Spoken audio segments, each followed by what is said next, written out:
Hi everyone, this is Asad Kothari. We are studying for business AS level और हमने chapter number 4 start कर दिया था. This is the fourth class of chapter number 4. और अभी तक हमने बात कर ली कि ये ऑब्जेक्टिव्स क्या होते हैं, इनकी क्या इंपॉर्टेंस होती है, what is the meaning of smart objectives, what are the different objectives of a private sector organizations and what are the objectives of a public sector organizations, and what there are different factors that can influence the business objectives. और इसके अलावा ये कि objectives obviously हर वक्त same नहीं रहते. Objectives keep on changing. ऐसा नहीं होगा कि आपने अगर प्रॉफिट मैक्सिमाइजेशन रखा है तो हर वक्त आप प्रॉफिट मैक्सिमाइजेशन ही रखे हुए. नहीं, that's not possible. The objectives can change over time. जैसे जैसे आप मार्केट में सेटल होते हो, जैसे जैसे कंपटीशन चेंज होता है, जैसे जैसे टेक्नोलॉजी मार्केट में चेंज होती है, जैसे जैसे पॉलिटिकली का कोई चेंज आता है या कोई भी मैनेजमेंट चेंज आता है, इन्वेस्टर्स में कुछ भी चेंज आता है, तो ऑब्जेक्टिव्स आपके it will keep on changing. It will keep on upgrading. Obviously जैसे जैसे हालात चेंज होते हैं, जैसे जैसे मार्केट चेंज होती है, जैसे जैसे आपके बिजनेस की पोजीशन चेंज होती है, लीगल स्ट्रक्चर चेंज होता है, तो objectives will keep on changing. So it's not constant, remember that. और अभी की जो मेन डिस्कशन आज की क्लास में हमें करनी है, that's about hierarchy of objectives. और this is a bit technical. Yes, थोड़ा सा ये टेक्निकल हो जाता है. I am going to talk about hierarchy of objectives. And आज की क्लास में मैं थोड़ा सा स्लो जाऊंगा ताकि ये चीज़ें आपको समझ आए. You have to make a lot of notes, remember that. क्योंकि इसमें ना अक्सर स्टूडेंट्स फिर थोड़ा सा कंफ्यूज हो जाते हैं कि ये क्या बातें हो रही हैं, क्यों हो रहा है हमारे साथ ऐसे. तो I will try to make sure कि हम इसको थोड़ा सा स्लो कवर करें. तो आप लोग भी जरा इसको, you just slow down. And listing is very important. है इजी, लेकिन थोड़ा सा इसको समझना मुश्किल हो जाता है. तो कोशिश करें कि जरा इसको अच्छे तरीके से स्लो स्लो पढ़ लें ताकि ये आपको बाद में प्रॉब्लम ना करे. अच्छा, हायरार्की ऑफ ऑब्जेक्टिव्स. हायरार्की का एक और वर्ड होता है levels. The levels of objectives, the staircase, the सीढ़ियां, stairs of objectives basically.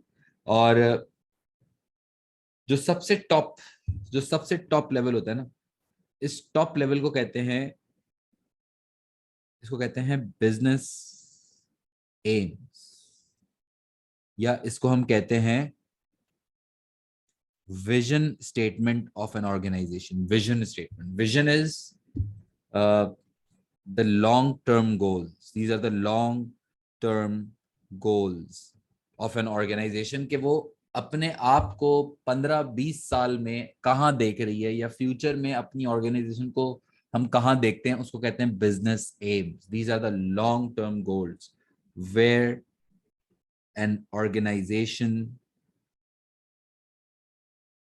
wants to be. यानी कि अगले 10-15 सालों की जो कहानी होती है ना, या जो अगले 10-15 साल की सोच होती है, उससे भी ज्यादा हो सकता है. In fact that is known as a vision statement. और या हम उसको कह सकते हैं बिजनेस एम्स. और ऑब्वियसली सबसे पहले ऑर्गेनाइजेशन को ये सोचना चाहिए कि वो अपने आप को 10-15-20 साल में कहाँ देख रही है. उसको कहते हैं विजन स्टेटमेंट. ठीक है, फिर थोड़ा सा सुनना है. वही बात है, थोड़ा सा ये शुरू में मुश्किल होगा, लेकिन थोड़ा थोड़ा में समझ आना शुरू हो जाएगा. I am going to use an example to make you more clear about this concept. पहले थोड़ी देर आप सुनो, नोट्स भी बना लो साथ साथ, लेकिन listening should be your top priority. अच्छा, बिजनेस एम रखने के बाद the second thing that an organization should set is their mission statement. ठीक है, मिशन स्टेटमेंट. मिशन स्टेटमेंट क्या होता है? मिशन स्टेटमेंट एक हो गया विजन, या जिसको हम कहते हैं बिजनेस एम्स. सही, ये तो लॉन्ग टर्म विजन है. सेकंड चीज जो बिजनेसेस अपनी सेट करते हैं उसको कहते हैं मिशन स्टेटमेंट. मिशन स्टेटमेंट होता है basically, this is the reason of existence of an organization. This is the reason of existence of an organization. क्या मतलब कि वो ऑर्गेनाइजेशन जिंदा क्यों है, या उनके होने का मकसद क्या है. विजन और मिशन सेम नहीं होता. विजन होता है कि हम अपने आप को अगले 15-20 साल में कहाँ देख रहे हैं, एंड मिशन होता है कि आपके होने का मकसद क्या है। जैसे डिज्नी का मिशन स्टेटमेंट है to make people happy, Google का मिशन स्टेटमेंट है to organize the information in the most meaningful and useful manner, the world's information. Now every organization will have a certain reason कि वो उनका why जो होता है ना, why factor, why do they exist, उसको कहते हैं मिशन स्टेटमेंट। और ये जो मिशन स्टेटमेंट होता है ये थोड़ा सा जनरल नेचर का होता है। और जैसे जैसे मैं एक और चलो एग्जांपल दे देता हूँ साथ। लेट्स से कॉलेज है, उसका नाम है एबीसी कॉलेज, ठीक है।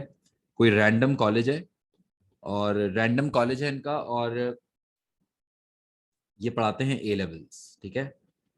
और करंटली इनका जो विजन है, विजन विजन ये है, करंटली उनका स्टेटस ये है कि they have just one campus, ठीक है। और उनका विजन ये है to have at least 5 A level campuses in next 10 years, let's say। सही है, इतना वैसे क्लियर नहीं हो सकता, लेकिन चलो है इजी कि वो 10 साल में अपने आप को 5 कैंपसेस वाला कॉलेज देख रहे हैं। अच्छा, इनका फिर मिशन क्या है? मिशन है to provide high quality education services to the society. अब ये उनका मिशन है कि ये क्यों एग्जिस्ट करते हैं, ताकि हम अपने स्टूडेंट्स को, अपनी सोसाइटी को top notch education facilities provide कर सकें। That's there mission. Clearly read करो, क्या मिशन और विजन में डिफरेंस फील हो रहा है? विजन होता है कि कहाँ ऑर्गेनाइजेशन जाना चाहती है, और मिशन होता है कि वो जिंदा क्यों है। सही है। अच्छा, अब ये जो मिशन है ना, ये मिशन ऐसा नहीं है कि, या विजन ऐसा नहीं है कि कोई इनसाइडर है या कोई आप किसी को बता नहीं सकते। ये पब्लिकली आप ज़ाहिर है कम्युनिकेट करते हो, डिस्क्लोज करते हो। आप अपने मिशन स्टेटमेंट को शायद अपने पब्लिश्ड अकाउंट्स में, पब्लिश्ड अकाउंट्स का मतलब होता है, पब्लिश्ड अकाउंट्स भी कहते हैं, एनुअल अकाउंट्स भी कहते हैं। अभी अगर नहीं भी पता तो ये वो समझो कि बुक होती है, या आप लोग पढ़ोगे यूनिट 5 में आगे, लेकिन ये वो किताब होती है जिसमें सारे आप अपने अकाउंट्स, अपना प्रॉफिट लॉस, अपनी बैलेंस शीट, अपना जो सारा बेसिक हिसाब किताब होता है ना, वो एक किताब के फॉर्म में पब्लिश किया जाता है। हर कंपनी करती है। मैं आप लोगों को पढ़ाऊंगा यूनिट 5 में जब हम पढ़ेंगे। लेकिन इस किताब के अंदर भी जो है ना वो लिखा जाता है, अपनी वेबसाइट्स के ऊपर लिखा जाता है, अपनी मे बी एडवर्टीजमेंट्स को भी आप किसी तरह अगर हो सकता है तो आप थोड़ा बहुत उसमें टच देते हो। You try to make sure that this mission statement meetings के थ्रू कम्युनिकेट करते हो। जो आपकी एनुअल जनरल मीटिंग्स होती है ना शेयर होल्डर्स के साथ, आपकी इंप्लॉइज के साथ मीटिंग्स होती हैं, आप हर किसी को फिर ये चीजें बताते हो। और मिशन स्टेटमेंट को कहा जाता है it's like good for public relations. It's, क्योंकि इसमें आप फिर एक तरह से, जैसे ये जो मिशन है, जैसे इस कॉलेज का मिशन है, ये आप अपने एडवर्टीजमेंट टूल्स में, अपने न्यूज लेटर्स में आप भी इसको लिखते हो, ताकि कस्टमर्स को पता चल सके या सोसाइटी को पता चल सके कि ये ऑर्गेनाइजेशन एग्जिस्ट क्यों करती है, इनके जिंदा होने का मकसद क्या है। तो it can be used as a promotional tool, it can be used as a marketing tool, आवाम को बताने के लिए, या थोड़ा सा अटेंशन ग्रैब करने के लिए भी हो सकता है। लेकिन ऑब्वियसली अब ये mission statement, it's too vague maybe, है ना, might not be very clear। ऐसा नहीं है कि मिशन स्टेटमेंट देख के हर एम्प्लॉय को पता है कि क्या करना है। नहीं, मिशन स्टेटमेंट थोड़ा जनरल नेचर का होता है, थोड़ा सा वेगनेस इसमें होती है। तो काफी लोग इससे डिसएग्री भी करते हैं कि यार ये मिशन स्टेटमेंट फिर क्या काम की है। मिशन स्टेटमेंट से आप कोई कोई स्मार्ट ऑब्जेक्टिव वाला भी सीन नहीं है इसमें, कि आप हर बंदे का इंडिविजुअल ऑब्जेक्टिव बता सको कि तुम्हें ये करना। नहीं, मिशन स्टेटमेंट तो एक जनरल टर्म है। हाँ, इसका फायदा है कि वो मार्केटिंग टूल के लिए यूज होता है, एक तरह से बिजनेस के रीजन ऑफ एग्जिस्टेंस को क्लियर करता है to the society, to the customers. Employees को पता चलता है कि हम किस तरह की ऑर्गेनाइजेशन में काम कर रहे हैं। एम्प्लॉयज को पता चलता है कि हमें इस कॉलेज में अगर काम करना है तो क्वालिटी पे ये लोग कॉम्प्रोमाइज नहीं करेंगे। They know what the clear values of this organization are. लेकिन फिर वो उसके अंदर वेगनेस होती है इसमें। कोई क्लियर स्पेसिफिक ऑब्जेक्टिव्स सेट करना मुश्किल होता है, तो फिर उसको फर्दर, ज़ाहिर है अभी हायरार्की तभी बाकी है। सही है। सबसे पहली चीज होती है विजन स्टेटमेंट, सेकंड चीज होती है मिशन स्टेटमेंट, थर्ड आप रखते हो अपने बिजनेस ऑब्जेक्टिव्स, जो आपने अभी पढ़ा था ना, आई थिंक सेकंड क्लास में, जो प्रॉफिट मैक्सिमाइजेशन, ग्रोथ, सर्वाइवल, जो भी ऑब्जेक्टिव आप रखना चाहते हो उसको कहते हैं बिजनेस ऑब्जेक्टिव। सबसे पहले तो आपने अपना विजन रखा, फिर आपने अपना मिशन रखा, फिर आप अपना ऑब्जेक्टिव डिफाइन करते हो कि आपका, और ये शॉर्ट टर्म होते हैं जनरली, ये कॉर्पोरेट ऑब्जेक्टिव जो होते हैं ये शॉर्ट टर्म होते हैं, 2-3 साल, 1 साल, 4 साल, not more than that. They can keep on changing. सही है। और वो क्यों चेंज होते हैं ये रीजंस आप क्लियरली तुम लोगों को पता है। अच्छा, business objective, I am going slow because it's difficult to remember. अगर मैं लेक्चर आपको तेज दे दूंगा ना, बाद में आप लोग याद ही नहीं रख सकोगे, इसलिए मैं स्लो जा रहा हूँ। अच्छा, you set your vision, you set your mission, then you set your business objectives, then you keep your departmental, या जिसको हम कहते हैं डिविजनल ऑब्जेक्टिव्स। ठीक है, फिर उसके बाद आप रखते हो इंडिविजुअल ऑब्जेक्टिव्स। अब ये समझने की जरूरत है, ये मैं आपको समझाता हूँ भाई। जो, जैसे अब ये जरा एग्जांपल आप फॉलो करो। अ, ये कॉलेज है ना, इनका करंटली एक कैंपस है। ठीक है, फर्स्ट कैंपस, कैंपस 1, यहाँ पे ये ए लेवल्स पढ़ा रहे हैं। ठीक है। और ये मैं आपको स्टोरी कौन से साल की सुना रहा हूँ पता है? ये स्टोरी मैं आपको सुना रहा हूँ 2010। And there objective is by 2020 they want to have 5 campuses of A level college। ठीक है, देयर ABC कॉलेज। अभी करंटली एक कैंपस है, 2010 चल रहा है, और 2020 में ये चाहते हैं कि उनके 5 कैंपसेस हो। सही है, स्टोरी सुनना।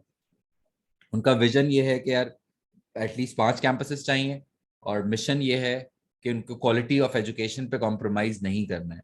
तो basically what they want is कि अगले 10 साल में हमारे एटलीस्ट 5 कैंपस होने चाहिए, but not at the cost of poor quality of education. Not at the cost, कि हम क्वालिटी पे कॉम्प्रोमाइज नहीं करेंगे। हमारे 5 कैंपसेस होने चाहिए, हमारे 5 कैंपसेस होने चाहिए, but keeping in mind that the quality of education is not compromised. You have to basically work towards your vision,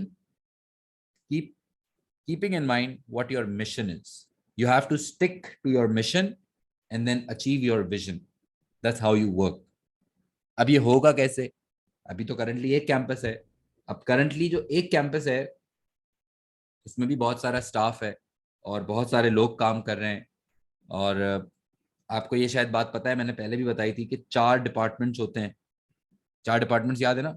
एक होता है HR, एक होता है मार्केटिंग, एक होता है ऑपरेशंस, एक होता है फाइनेंस। ये 4 डिपार्टमेंट्स होते हैं किसी भी ऑर्गेनाइजेशन में। इस तरह इस कॉलेज में भी 4 डिपार्टमेंट्स हैं।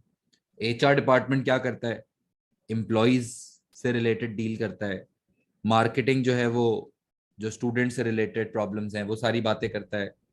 ऑपरेशंस लोकेशन देखता है, इन्वेंट्री और काम कैसे होगा, एक्चुअल बिजनेस कैसे चलेगा। और फाइनेंस जो है वो पैसे से रिलेटेड मसले देखता है। सही है। खैर, HR, सॉरी, कैंपस एक है हमारे पास, और करंटली ABC कॉलेज की बात हो रही है, 2010 की बात हो रही है। उनका ऑब्जेक्टिव ये है कि 2020 तक हमें 5 कैंपसेस करने हैं। और अब हुआ ये कि कौन सा साल आ गया? 2012। And now they are planning के दूसरा कैंपस लॉन्च करें, कैंपस 2। ठीक है।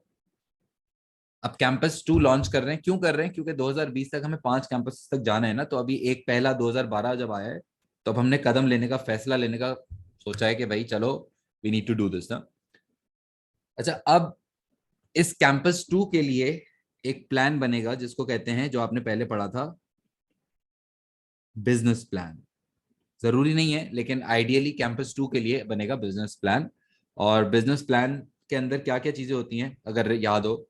सबसे पहले HR प्लान बनेगा, फिर उसके बाद मार्केटिंग प्लान बनेगा, फिर उसके बाद ऑपरेशंस प्लान बनेगा, फिर उसके बाद फाइनेंशियल प्लान बनेगा। जो हमारे 4 डिपार्टमेंट्स है ना, वही 4 डिपार्टमेंट्स की जो प्लानिंग है कि कैंपस 2 जब हम लॉन्च करेंगे तो उस कैंपस के अंदर कितने एम्प्लॉयज होंगे, कितने टीचर्स होंगे, कितना एडमिन स्टाफ होगा, कितने कस्टमर्स आ सकते हैं, क्या प्राइसिंग होगी, प्रमोशन कैसे होगा, वो कैंपस 2 की लोकेशन क्या होगी, काम कैसे चलेगा, फर्नीचर किससे खरीदेंगे, कितना पैसा लगेगा, क्या बजट कितना किसको देना है, वो सारी जो कहानी जो है ना वो उसकी हम प्लानिंग में लिखेंगे इन आवर बिजनेस प्लान। और कैंपस 2 को लॉन्च किया हमने लेट्स से, और अभी लॉन्च नहीं हुआ, अभी हमने लेट्स से उसमें एक बंदा रखा है एम्प्लॉय, मिस्टर मिस्टर ए, और ये हमारे हैं एचआर मैनेजर है। कौन है? एचआर मैनेजर है। इनको हमने एचआर मैनेजर रखा। और कैंपस 2 के जो एचआर मैनेजर हैं, अब सुनना, हमने अपने ये एचआर मैनेजर को बुलाया, मिस्टर ए साहब इधर आइए। हमने इनको प्लान दिया है एचआर प्लान। ये जो हमने प्लान बनाया था ना कैंपस 2 का, वो प्लान हमने किसको दिया? अपने अपने एचआर मैनेजर को दिया है। क्यों दिया है? क्योंकि अब मिस्टर ए को ये बताना है कि मिस्टर ए साहब, आप जो है ना कैंपस 2 में हमारा ये जो एचआर प्लान है आप उसको इम्प्लीमेंट करेंगे। समझ आ रहा है? अब उसमें हमने बताया कि कितने एम्प्लॉयज हैं, क्या स्टाफिंग है, कितनी सैलरी देनी है, मोटिवेशन कैसे होगी, पूरी जो कहानी है ना वो हमने उसको लिख के दी है। ऑब्वियसली उसमें इस मैनेजर का भी इनपुट लिया होगा, या मिस्टर ए का अब इनपुट लेंगे कि आप बताएं कि क्या हो सकता है क्या नहीं। अब Mister A is primarily responsible to ensure that all the HR related issues are implemented in this organization. सिर्फ अकेले नहीं होंगे, हो सकता है इनको फिर हम टीम दें, 5 6 7 लोगों की टीम हो पूरी। अब वो डिपेंड करता है कि कितना बजट है, डिपेंड करता है कि कितनी बड़ी ऑर्गेनाइजेशन है। इसके अलावा फिर हमने एचआर मैनेजर के बाद अपना मिस्टर बी को रखा है मार्केटिंग मैनेजर, मिस्टर सी को रखा है हमने ऑपरेशंस मैनेजर, मिस्टर डी को रखा है हमने फाइनेंस मैनेजर। समझ रहे हो? अब हमने अपने मैनेजर्स रख लिए हैं कैंपस 2 के। हर डिपार्टमेंटल मैनेजर को अपना अपना प्लान दिया होगा हमने। ऑपरेशंस वाले को ऑपरेशंस प्लान, फाइनेंशियल वाले को फाइनेंशियल प्लान। हर मैनेजर को हमने उनका अपना प्लान दिया होगा कि this is the objective of your department, this is the goal that your department needs to achieve in this campus 2। और हर इंसान, हर मैनेजर अगर अपना अपना प्लान अच्छे से समझ ले, अगर हर मैनेजर अपना अपना प्लान सही से इम्प्लीमेंट करेगा, तो अल्टीमेटली ये जो हमारा कॉलेज है वो सही चल सकेगा। जाहिर है प्लान बनाया इसलिए था कि इस तरह से चलेंगे तो कामयाबी होगी। फिर हमने लोग रखे। फिर यूं समझो ना, पहले आपने रखा विजन कि भाई 10 कैंपस तक जाना है, क्वालिटी ऑफ एजुकेशन पे कॉम्प्रोमाइज नहीं करना है। And now I have to define कि मेरा अल्टीमेट मकसद क्या है कॉलेज का, लेट्स से इस साल का growth. Now they are planning growth. Growth planning है ना, नया campus and all.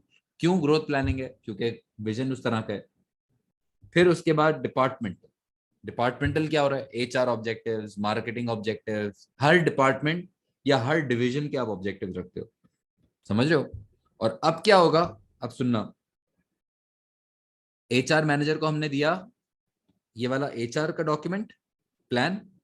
And now mister A के अंडर भी उनकी टीम होगी ना, 3 4 5 लोग होंगे शायद जो एचआर डिपार्टमेंट में होंगे। सही है? Let's say mister X, mister Y, mister Z. अब वो एचआर डिपार्टमेंट का जो प्लान है उसको भी फर्दर डिवाइड करेंगे। लेट्स से मिस्टर एक्स, आप जो है ना वो इंटरव्यूज लेने के जिम्मेदार हैं। मिस्टर वाई, आप ट्रेनिंग्स के जिम्मेदार हैं। मिस्टर जी, आप एम्प्लॉयमेंट कॉन्ट्रैक्ट बनाने के जिम्मेदार हैं। Now the HR plan, now the departmental plan, ये डिपार्टमेंटल कहते हैं ना इसको, डिपार्टमेंट का प्लान है। The departmental plan will be further broken down into individual plan. हर इंसान का प्लान बनाया जाएगा।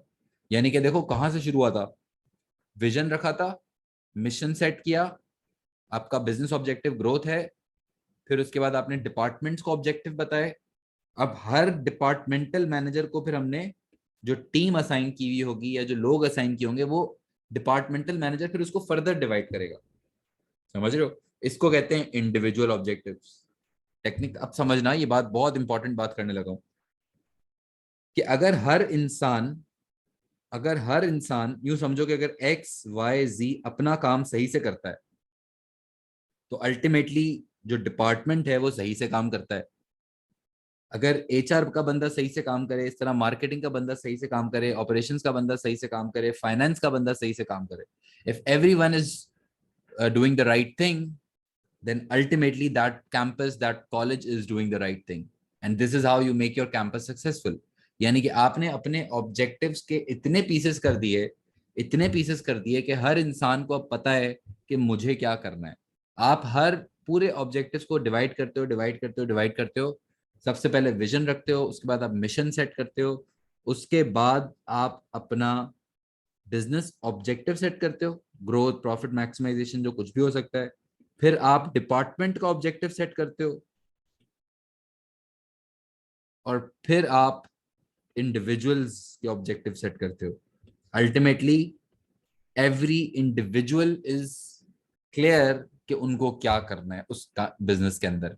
और अगर इंडिविजुअल्स को क्लैरिटी होगी तो अल्टीमेटली अगर इंडिविजुअल काम सही से करेगा, अगर अगर इंडिविजुअल काम सही से करेगा तो डिपार्टमेंट सही से करेगा, डिपार्टमेंट सही करेगा तो अल्टीमेटली जो आपके बिजनेस का ऑब्जेक्टिव है, अगर हर डिपार्टमेंट सही करता है तो वो बिजनेस का ऑब्जेक्टिव पूरा होगा, अल्टीमेटली आपका मिशन पूरा होगा, और you will be working towards your vision. So that's what we call objectives hierarchy, या इसको कहते हैं hierarchy of objectives. When the overall corporate aims are divided into small targets, are divided into, यूं समझ लो, जैसे कोई भी एक डिपार्टमेंट उठा लेते हैं, जैसे ये जो कैंपस है, कॉलेज है, इसमें हमने पूरा एक मार्केटिंग स्ट्रैटेजी बना के दी। जो मार्केटिंग प्लान था ना, पूरी हमने मार्केटिंग स्ट्रैटेजी बना के दी, और फिर मार्केटिंग प्लान को हमने इंडिविजुअल या मार्केटिंग स्टाफ का जो डिपार्टमेंट होगा, हमारा जो मार्केटिंग स्टाफ होगा, उस पर हमने फर्दर डिवाइड किया। जो भी प्लान है, सही है, प्लान में समझा भी देता हूँ, चलो। प्लान ये है to have 20% market share in campus 2, या कैंपस 2 का जो मार्केट शेयर है वो हमें 20% चाहिए, ब्रांडिंग हम किस तरह से करेंगे, वगैरह वगैरह। अब आपने वो जो पूरा प्लान है वो अपने मार्केटिंग के टीम जो है उसमें डिवाइड किया कि तुम्हें क्या काम करना है, तुम्हें क्या करना है, तुम्हें क्या करना है, तुम हमारे कॉलेज के ब्रांड मैनेजर हो, तुम हमारे कॉलेज के प्रमोशन संभालोगे, तुम हमारे कॉलेज का सोशल मीडिया हैंडल करोगे, तुम हमारे कॉलेज के जितने भी कस्टमर्स हैं, जो स्टूडेंट्स हैं, उसकी हैंडलिंग आपकी जिम्मेदारी होगी। द पॉइंट इज कि अब आपने उनको डिवाइड कर दिया, हर बंदे को अपना काम पता है। इन कामों को हम कहते हैं, जो काम कर रहे हैं ना, एक होता है स्ट्रैटेजी, गोल्स, करना क्या है। फिर ये जो आप इंडिविजुअल सेटअप डाल रहे हो उसको कहते हैं टैक्टिक्स। डे टू डे जो फैसले होंगे कि डे टू डे फैसलों में क्या हो जाएगा, लेट्स से कि प्रमोशन कौन सा मीडिया यूज करना है, फेसबुक यूज करना है, नहीं करना है, ये सारी जो इंडिविजुअल चीजें होती हैं उसको कहते हैं टैक्टिक्स। ठीक है, और ऑब्वियसली फिर उसके लिए आप सेट करते हो कुछ ना कुछ बजट, क्योंकि ये काम फ्री में नहीं होता। अब आप हर इंडिविजुअल को शायद कुछ ना कुछ बजट भी अलॉट करते हो कि आप कितना पैसा खर्च कर सकते हो इस काम करने के लिए, कितना पैसा खर्च होगा इस काम करने के लिए, आप उसकी प्रॉपर बजटिंग भी करते हो। So that's how you divide your overall objectives into small targets so that everyone knows what they are responsible to do, and this is known as objectives hierarchy। सही है। आई एम श्योर ये बहुत मुश्किल मुश्किल lecture है। Next class में इसमें थोड़ा सा और एक दफा रिकैप भी दूंगा, थोड़ा सा क्विक रिकैप, तो आपको और क्लियर हो जाएगा। लेकिन डू मेक योर नोट्स, एक दफा जरा इसको आप एब्जॉर्ब करने की कोशिश करो, सोचने की कोशिश करो। ये मुश्किल क्लास थी, आई नो, लेकिन एक दो दफा मैं और बात करूंगा इस पे तो it will be quite clear. लेकिन just copy it down, make your notes, and see you in next class. Thank you very much.